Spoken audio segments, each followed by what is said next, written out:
Los puntos a ser desarrollados incluyen a la definición de calor y temperatura, a la producción de calor por parte del organismo, cómo pierde calor nuestro cuerpo, cómo regula la temperatura y qué dispositivo vamos a utilizar aplicando las diferentes escalas termométricas.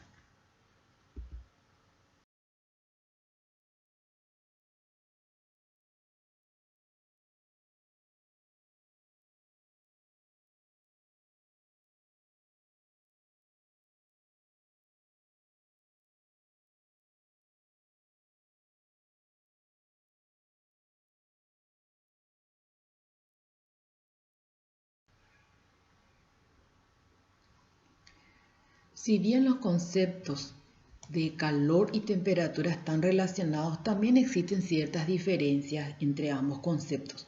Vemos que el calor se refiere a energía, es decir, al contenido energético que tiene un cuerpo en forma de energía cinética, es decir, al movimiento de sus moléculas.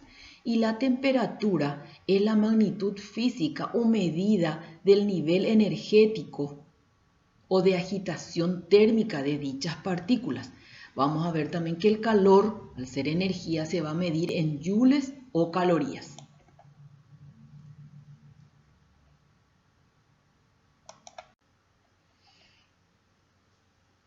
También recordar que el calor es una energía en tránsito, es decir, se transfiere esa energía de un cuerpo de mayor temperatura a otra de menor temperatura cuando hay diferencia entre ambas, de temperatura entre ambas sustancias. La temperatura, ya dijimos, es la magnitud con que se mide esa energía interna del cuerpo y se va a medir en grados y se va a utilizar termómetros para medirla. En cambio, el calor vamos a usar calorímetros. También vemos entonces otra pequeña diferencia entre ambos conceptos.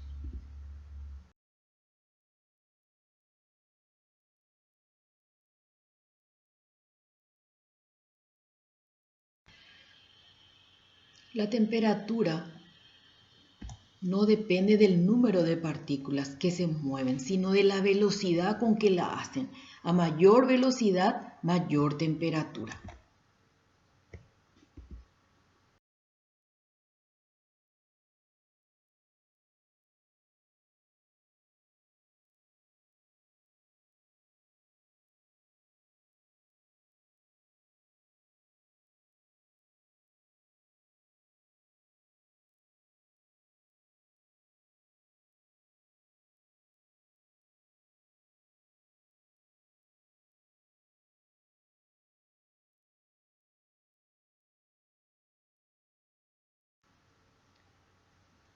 Ese intercambio de calor se interrumpe cuando se igualan las temperaturas. Entonces podemos decir que la temperatura tiene dos características. Refleja el nivel térmico de un cuerpo e indica el sentido en que fluye el calor, de mayor a menor temperatura hasta adquirir el equilibrio térmico.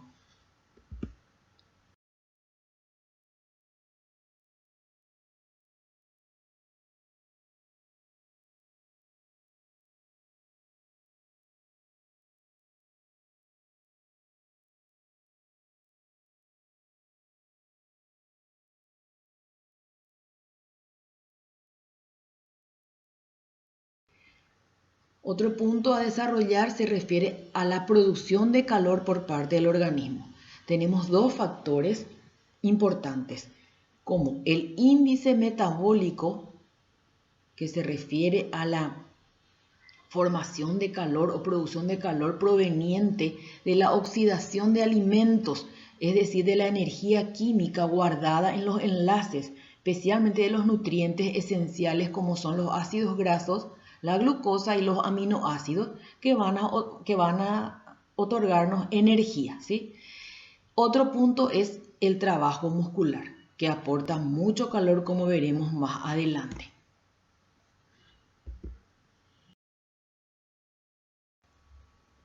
Siguiendo con la producción de calor, tenemos ciertas sustancias secretadas en nuestro organismo que pueden producir calor. Son las llamadas hormonas sintetizadas por las glándulas endocrinas. Así tenemos que la glándula tiroides secreta una hormona que se llama tiroxina, que también puede producir calor, al igual que la hormona de crecimiento sintetizada en la adenohipófisis. Y también está la testosterona, que es una hormona sexual masculina sintetizada en los testículos. Y el cuarto factor también encargado de producir calor se refiere al sistema nervioso simpático con la secreción de una sustancia llamada adrenalina.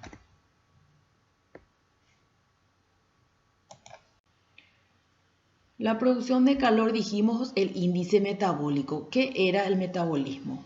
Es el conjunto de reacciones químicas que permite utilizar la energía obtenida de los alimentos. Esa energía, ese porcentaje es muy variable porque depende mucho de la composición de la dieta. En promedio, el 35% de la energía contenida en los alimentos se convierte en calor. Esta cifra está sacada del libro de Guyton, que al final les puse en la bibliografía de donde se sacan estas cifras, porque cuesta mucho encontrar cifras, porque es tan variable la composición de la dieta que cuesta darle una cifra exacta. Por eso, siguiendo con la producción de calor, vemos que las reacciones químicas que otorgan calor a nuestro cuerpo se refiere a la digestión de los alimentos, a la absorción y al almacenamiento de los alimentos luego de las reacciones químicas del metabolismo, y con eso generan calor. A eso se le llama efecto termogénico de los alimentos. El porcentaje de calor varía según el tipo de alimento, según sea hidrato de carbono, grasas o proteínas, que ya dieron en la clase de termodinámica. Vemos que las proteínas otorgan 4 kilocalorías por gramo, igual que los hidratos de carbono, y las grasas otorgan 9 kilocalorías por gramo. Siguiendo con la producción de calor, el otro punto era el trabajo muscular, que implica la conversión de la energía química en energía mecánica para el movimiento, para realizar movimientos, y también produce calor. El porcentaje de calor producido por el trabajo muscular o la contracción del músculo depende del tipo, porque hay diferentes tipos de contracción muscular. Por eso que es amplio el rango de porcentaje de calor. Varía de 30 a 80% de producción de calor, según el tipo de contracción muscular. ¿Cómo perder calor? El calor producido se genera en órganos profundos y se debe transferir hacia la piel para poder ser eliminado, y vamos a ver cuáles son los mecanismos que se utilizan para perder calor, porque como sabemos debe haber un equilibrio térmico en el cuerpo. Los 4 mecanismos para perder calor son la radiación, la convección, la evaporación y la conducción. La radiación es la pérdida de calor en forma de ondas electromagnéticas de tipo infrarrojo. Es la forma más frecuente de perder calor en estado de reposo, y el porcentaje varía de 55 a 60%. Es decir, más de la mitad de perder calor se refiere a este mecanismo. No necesita de un medio para propagarse, es perder calor como ondas infrarrojas sin tener contacto con nada más que el aire que rodea al cuerpo. Este gráfico coincide con el porcentaje que estamos diciendo. También es una figura del libro de Guyton del segundo curso, que está al final de la clase, está la bibliografía. El segundo mecanismo se llama conducción, que es el pasaje del calor desde la piel al aire que lo rodea por continuidad térmica, por gradiente de temperatura, es decir, pasar el calor a un objeto sólido. Por ejemplo, sentado en una silla, en una cama, ese calor de nuestro cuerpo pasa a ese objeto sólido. El porcentaje varía, es muy pequeño, apenas del 3%, y es autolimitada. Quiere decir, cuando el objeto sólido toma la temperatura del cuerpo, ahí termina la transferencia de calor. gráfico para mostrar que la cifra coincide con la bibliografía que le vamos a dejar al final. Tercer mecanismo, convección, pasaje de calor a un medio que fluye, como es el agua o el aire en movimiento. Es el mecanismo del ventilador o de sumergirse en el agua y el porcentaje corresponde a 15%. Es decir, pasar calor a un medio que fluye o se mueve. Eso se llama convección. Vemos entonces que la convección se refiere a que el calor liberado es arrastrado por el aire en movimiento que rodea al cuerpo. Corrientes de aire entonces se encargan de llevar el calor liberado. Eso es convección. Evaporación, el cuarto mecanismo por el cual podemos perder calor, se refiere a que se pierde calor en forma de vapor de agua, es decir, el agua se evapora de la superficie corporal y se pierde el calor. Es un mecanismo necesario cuando la temperatura ambiente es muy alta y ocurre en un 20 a 25%. Este mecanismo de evaporación es el más importante y es el que se utiliza durante el ejercicio o cuando la temperatura ambiente es alta, mayor a 30 grados, o cuando la temperatura corporal dentro del cuerpo es mayor a 37 grados. Recién en estas dos situaciones se utiliza este mecanismo y en vez de ser 22% va a ser el más importante.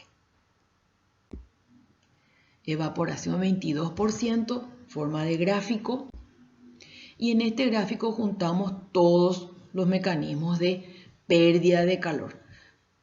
En reposo, ondas electromagnéticas, más de la mitad. Evaporación, 22%. Convección con corrientes de aire, 15%. Y conducción a objetos sólidos, 3%. Regulación de la temperatura. Producción de calor y pérdida de calor deben estar en un equilibrio. Hay variaciones diarias, pero para eso tenemos un sistema de regulación de la temperatura que vamos a conocer.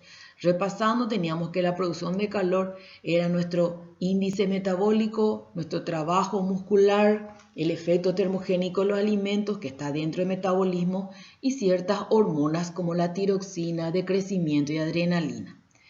Perder calor, dijimos los 4 mecanismos recién con el porcentaje correspondiente a cada uno. Esta regulación en forma de esquema tenemos que la producción y la pérdida de calor están regulados por un sistema llamado sistema termorregulador que tiene 3 componentes. Los receptores de temperatura, que son los que van a detectar la temperatura, van a llevar la información al segundo componente, que es el termostato hipotalámico, que está en el sistema nervioso central, y este se va a encargar de enviar respuestas. Entonces el tercer integrante son los efectores. Entonces en forma de esquema vemos cómo se detecta la temperatura por los llamados receptores que tenemos en la piel, que tenemos para frío y para calor. Tenemos más receptores para frío, ¿sí?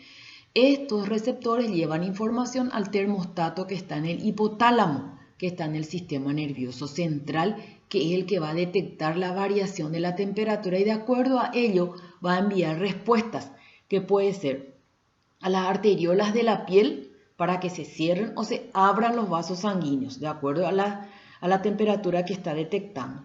Puede enviar señales al músculo para que se mueva, para que haya movimiento o temblor, como vamos a ver. O también señales a las glándulas sudoríparas para transpirar y perder calor por la sudoración. Entonces, 3 componentes. Receptores, que están en la piel, hipotálamo, sistema nervioso central, y efectores, vasos de la piel o arteriolas de la piel, músculos y glándulas sudoríparas. Resumiendo entonces los 3 mecanismos que utiliza nuestro sistema termorregulador se refiere a la vasomotricidad cutánea, abrir o cerrar arteriolas que están en la piel y van a utilizar los mecanismos de radiación, ondas electromagnéticas, convección, pasarle calor a corriente de aire y conducción, pasar el calor a objetos sólidos. Sobre esos tres mecanismos va a actuar el punto que dice vasomotricidad cutánea.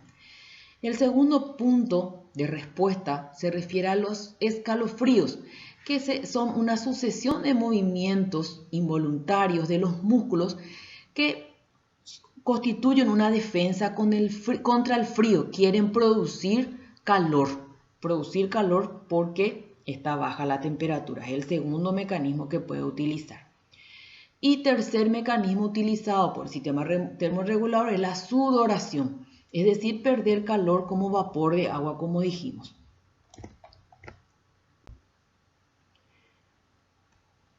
También ese sistema termorregulador va a usar mecanismos de acuerdo a la temperatura del exterior. Así vemos que por debajo de 20 grados centígrados, el mecanismo utilizado va a ser aumentar el metabolismo para ganar calor, porque tiene bajo.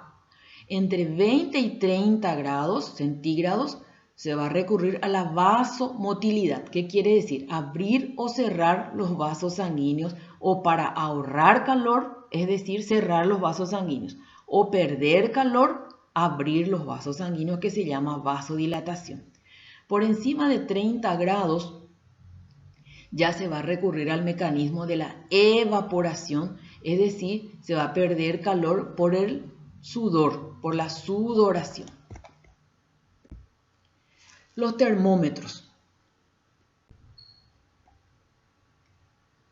Los termómetros, que son los dispositivos para medir la temperatura, tienen como fundamento medir la variación que ocasiona esa temperatura en ciertas propiedades físicas como el volumen, la presión, la resistencia, la fuerza, la radiación, incluso la longitud.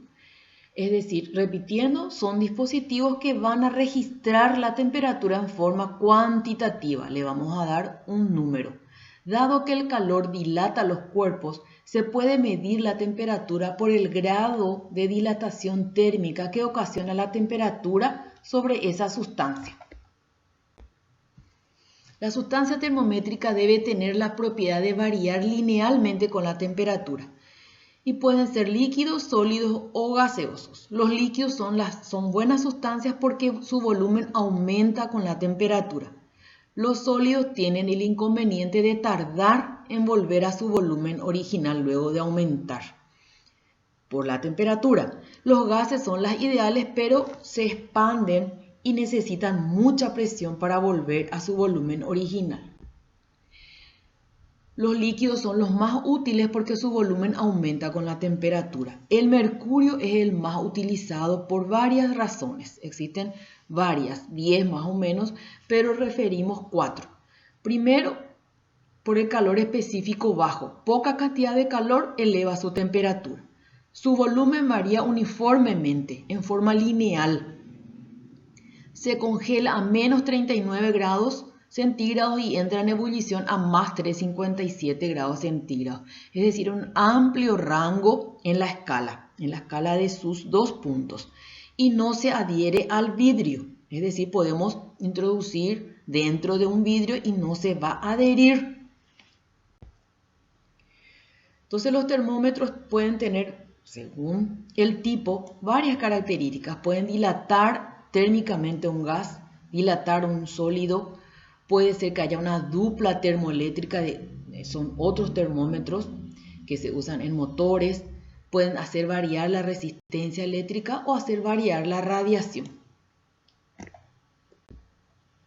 Los tipos utilizados se refieren al termómetro clínico, máxima y mínima, infrarrojo, eléctrico y químico o industrial.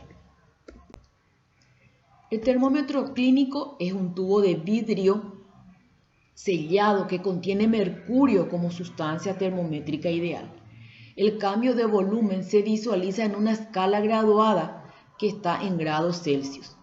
Tiene un bulbo, sensor de la temperatura, tiene un un estrechamiento por donde el mercurio, al ser dilatado por la temperatura, va a subir por esta escala, y por debajo tiene, como dijimos, una escala termométrica con intervalos.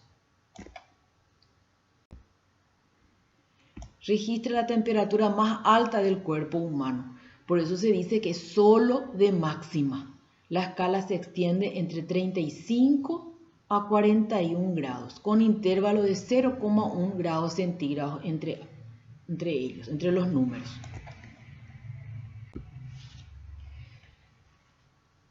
Temperatura máxima y mínima registra la temperatura más alta o más baja de un cuerpo o un ambiente. Se usa en meteorología. Tiene un dispositivo en forma de U. En un lado mercurio para registrar la más alta y en el otro lado alcohol para registrar la temperatura más baja. El infrarrojo se basa en la medición de la energía infrarroja emitida por la superficie de cualquier material. El funcionamiento es diferente ya que incorporan un microchip que actúa en un circuito electrónico y es sensible a los cambios de temperatura. El eléctrico registra temperaturas altas o muy bajas. La sustancia termométrica es el platino, es el que se usa en los motores y aparatos eléctricos y ven el rango amplio de temperatura. También se le llama termómetro de resistencia porque tiene un alambre de platino cuya resistencia eléctrica cambia cuando aumenta la temperatura. El químico o industrial no tiene marca fija, marca la temperatura real en cada momento, usa el alcohol como sustancia termométrica. Se utiliza en los laboratorios. Las escalas termométricas se refiere a un conjunto de valores numéricos donde cada uno de esos valores se asocia a una temperatura. Toda escala de medida necesita dos puntos fijos que son los valores de referencia, que en la escala termométrica son el punto de ebullición del agua y el punto de congelación del agua. La escala Celsius tiene un rango de 100 grados, 0 grados congelación del agua, 100 grados ebullición del agua. Es la más utilizada y se llama también centígrado. Tiene 100 grados, 100 divisiones entre el 0 y el 100. La escala Fahrenheit, también utilizada especialmente en Estados Unidos. Por eso que hay que conocer esta escala porque los artículos en la mayoría de las veces vienen relacionados o informados la temperatura con esta escala, ¿sí? Tiene un punto de congelación del agua de 32 grados y de ebullición de 212 grados. Tiene 180 grados de rango. La escala Kelvin, llamada también escala absoluta, tiene el punto de congelación del agua 273, la ebullición 373, 100 grados de rango. Es el que se utiliza en el sistema internacional. La relación entre las escalas vemos como Celsius de 0 a 100, Fahrenheit 32 a 212 y Kelvin 273 a 373. Son las tres escalas más utilizadas en medicina. También una escala utilizada pero no en forma frecuente es la escala Rankine, que tiene como congelación del agua 492 y ebullición 672, 180 grados de rango. La misma cosa, la relación entre las escalas, pero ya en forma de gráfico. Para mostrar simplemente la importancia de conocer de que son diferentes los grados en las escalas. Es decir, 37 grados Celsius, que es nuestra temperatura normal del cuerpo, si es referido en Fahrenheit vamos a tener que es 98.6. De ahí la diferencia de conocer la relación entre estas escalas para poder hacer la conversión y entender si la temperatura es normal o anormal. También tenemos límites normales de temperatura en nuestro cuerpo. Temperatura axilar tiene una variación de 1 grado va de 36 a 37 grados, se considera normal, entonces estos valores, por eso dice límites normales de temperatura. En la boca hasta 37.2 y en el recto hasta 37.5 grados centígrados. Este slide es importante grabar porque mediante eso vamos a saber lo anormal. Por eso es importante conocer lo normal para saber lo anormal. Este gráfico nos muestra, también sacado del libro de Guyton del segundo curso, nos muestra en una columna grados centígrados, en otra columna grados Fahrenheit, pero sobre todo nos muestra que hay un intervalo de la normalidad que va de 36 hasta 37,5 en grados Celsius, lo que equivale en grados Fahrenheit. ¿Ven? Simplemente es para mostrar que hay intervalos de normalidad y varios cuando está por encima y cuando está por debajo. Pero sobre todo era mostrar que hay intervalos de normalidad y que la relación es importante conocerla.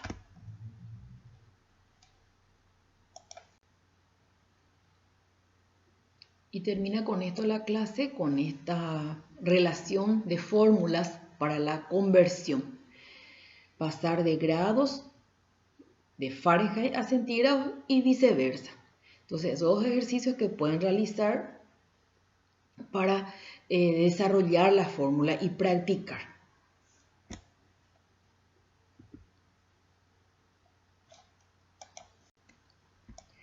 Terminando entonces, tenemos acá los dos libros que podemos utilizar para leer este capítulo.